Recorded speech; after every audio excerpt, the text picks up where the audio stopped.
சேனலில் செட்டிநாடு சிக்கன் குழம்பு தாங்க எப்படி செய்யறதுன்னு பார்க்க போகிறோம். இது வந்து ஒயிட் ரைஸ், அப்புறமேட்டு சப்பாத்தி, இட்லி, தோசைக்கெலாம் சூப்பராக இருக்கும். இதை எப்படி செய்யுதுன்னு இப்போ பார்க்கலாம். ஒரு சட்டியில் வந்து எண்ணெய் சேர்த்துருக்கேன். ஒரே ஸ்பூன் எண்ணெய் சேர்த்தா போதும். மசாலாலாம் நம்ம வறுக்க போகிறோம்.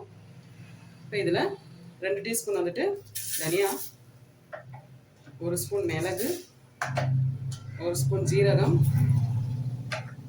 1 ஸ்பூன் சோம்பு, அப்புறம் இதில் பட்டை, லவங்கம், ஏலக்காய், கொஞ்சம் கல்பாசி, ஜாதிபத்திரி கொஞ்சம் போட்டிருக்கேன்.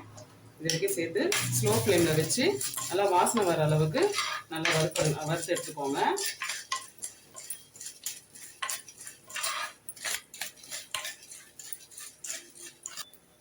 இது கூடவே ஒரு 5-6 காஞ்ச மிளகாய் சேர்த்துருக்கேன். இது கூட ஒரு கொத்து கருவேப்பிலை சேர்த்துக்கலாம். சேர்த்து இது கூடவே வறுத்தரலாம்.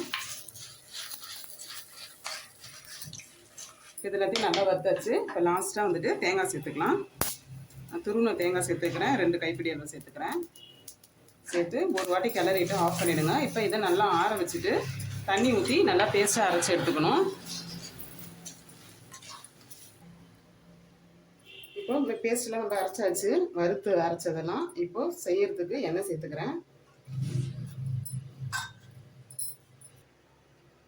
இப்போ இதில் 1/2 ஸ்பூன் சோம்பு சேர்த்துக்கலாம். இது கூட 2 பச்சை மிளகாவை இந்த மாதிரி நல்லா கட் பண்ணி சேர்த்துக்கோங்க. இதில் கொஞ்சம் கருவேப்பிலை.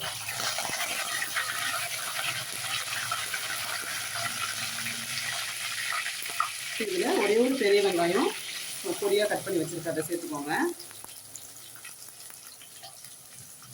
சேர்த்து இதை நல்லா வதக்கி விட்டுருங்க. ஒரு 2 நிமிஷம் இது வதங்கட்டும். அப்புறம் சின்ன வெங்காயம் கொஞ்சம் சேர்க்கணும். இப்போ இதில் நெக்ஸ்ட்டு சின்ன வெங்காயம் கொஞ்சம் சேர்த்துக்கோங்க. சின்ன வெங்காயம் கொஞ்சம் இந்த மாதிரி சேர்க்கறதுனால நல்லா ஃப்ளேவராக நல்லாயிருக்கும். இதையும் சேர்த்து நல்லா பொன்னிறமாக நல்லா வதக்கி எடுத்துக்கலாம். இப்போ பாருங்கள், வெங்காயம் நல்லா வதங்கிடுச்சு. இப்போ தக்காளி சேர்த்துக்கலாம். மீடியம் சைஸ் தக்காளி வந்து ஒரு 2 தக்காளி எடுத்திருக்கேன். சேர்த்து இந்த தக்காளியும் நல்லா வதங்கி வரட்டும். இதில் 1 ஸ்பூன் இஞ்சி பூண்டு பேஸ்ட் சேர்த்துக்கோங்க. சேர்த்து இதையும் நல்லா வதக்கிடலாம். சிக்கனுக்கு தேவையான அளவு உப்பு சேர்த்துக்கலாம். சேர்த்து இதையும் நல்லா வதக்கிடலாம். இஞ்சி பூண்டு பேஸ்ட் எல்லாம் சேர்த்து இப்போ நல்லா வதக்கியாச்சு பாருங்கள். இப்போ சிக்கன் சேர்த்துக்கலாம். நான் இன்றைக்கி 3/4 கிலோ அளவு சிக்கன் எடுத்திருக்கேன். அதனால் மஞ்சத்தூள்லாம் போட்டு நல்லா வாஷ் பண்ணி வச்சுருக்கேன். சிக்கனை சேர்த்துட்டு இதோட மசாலாவோட நல்லா கலக்கணும். வெங்காயம் தக்காளியோட அந்த மாதிரி நல்லா வதக்கி விட்டுருங்க.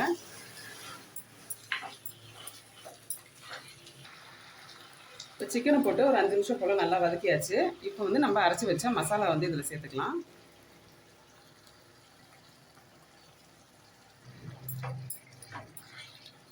மசாலாவும் சேர்த்து இப்போது இந்த சிக்கன் கூட ஒரு வாட்டி நல்லா கலந்து விட்டுருங்க.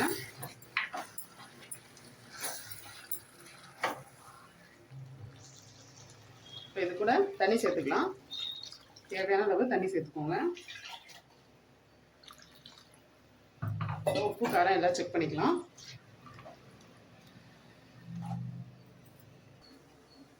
பாருங்க, தண்ணியெல்லாம் ஊற்றியாச்சு. இப்போ அதை அப்படியே மூடி வச்சிடலாம். சிக்கன்லாம் நல்லா வேகட்டும். இப்போ பாருங்க, சிக்கன் நல்லா வெந்துருச்சு நம்மளுக்கு. நான் இந்த அளவுக்கு எனக்கு இருந்தால் போதும். இன்னும் கொஞ்சம் நீங்கள் திக்காக வேணும்னா இன்னும் நல்லா கொஞ்சம் கொதிக்க வச்சு கிரேவி மாதிரி நீங்கள் எடுத்துக்கலாம். நான் இந்த ஸ்டேஜ்லேயே நான் ஆஃப் பண்ணிக்கிறேன். சிக்கனும் நல்லா வெந்துருச்சு.